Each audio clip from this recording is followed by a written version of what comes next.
maybe I need to preface this with I'm not the biggest fan of vampire novels, I guess, because I don't really remember much that I truly enjoyed.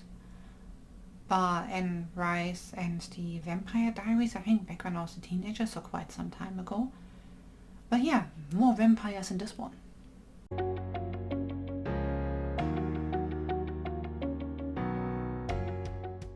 Hi folks, welcome back to my channel. I'm Kat, and today I would like to talk about The Marionettes by Katie Wismer. Valerie is one of the last blood witches in the country and is about to start her trials for her initiation into the Marionettes, a league of witches serving vampires.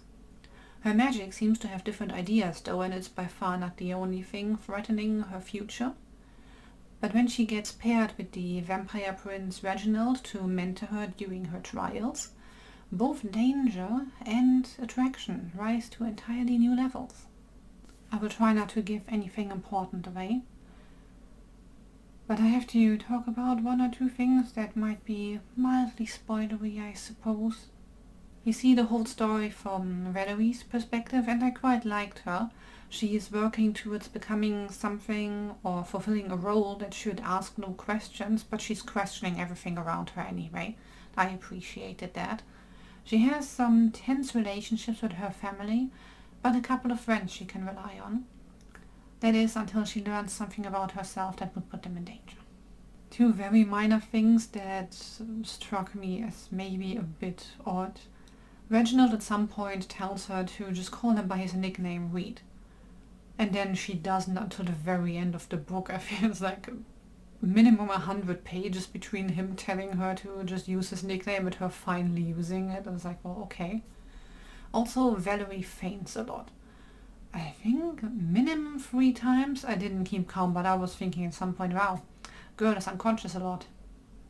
Mildly spoilery bit. So the blurb promises a certain heat level. It will increase across the series apparently. Because the two people that you expect to end up together in this, the obvious pairing, that's not happening in this book yet. But we have 2 sex scenes anyway. So, in one, Valerie sleeps with her boyfriend. Normal human, I believe, not a witch, not a vampire, just a human.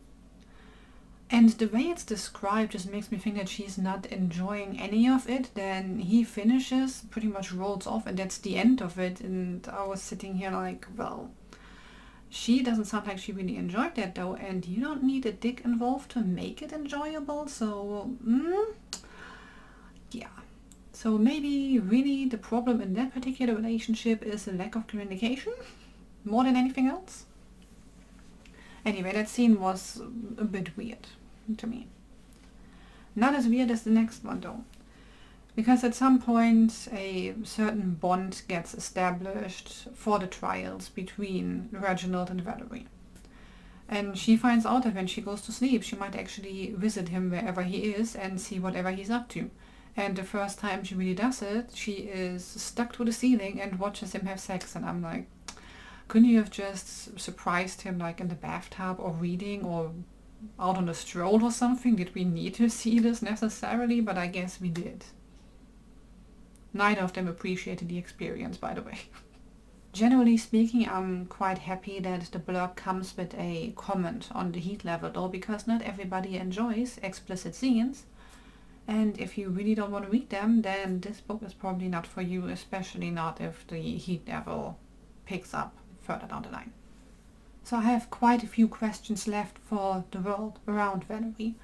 Her magic is all over the place, but there are a couple of reasons as to why things are not working as they should for a blood witch, and those get explained in the story, so that is fine, but the rest of the world, I don't know what anything looks like. The vampires seem to rule at least a certain part of the US. Russia has some vampire overlords as well, and at some point werewolves attack the borders of the US vampires without any real consequences, but I don't know what anything else in the world looks like.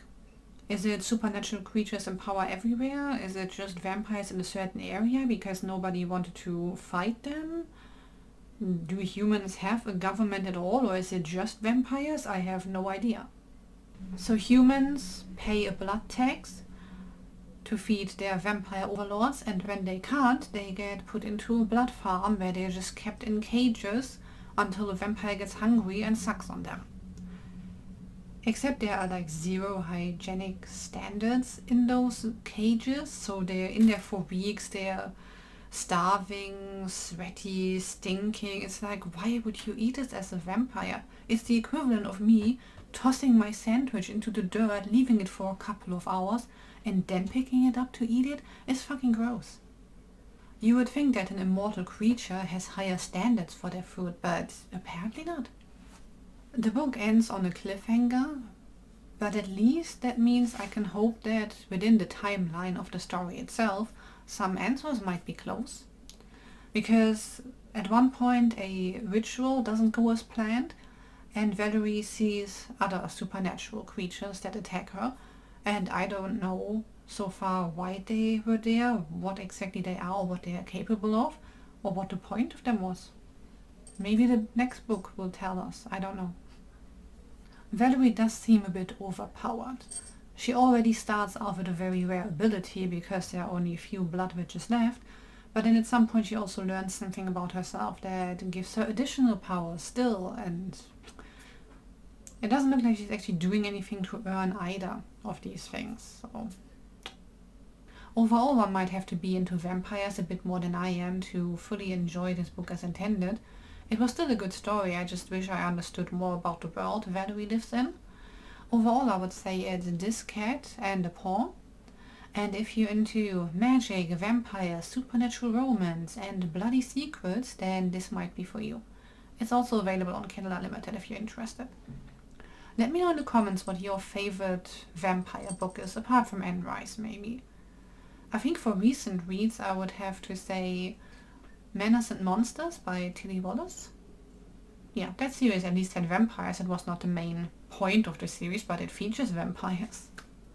Like and subscribe if you want to help this channel out, and I'll be back next week with another video. Bye folks!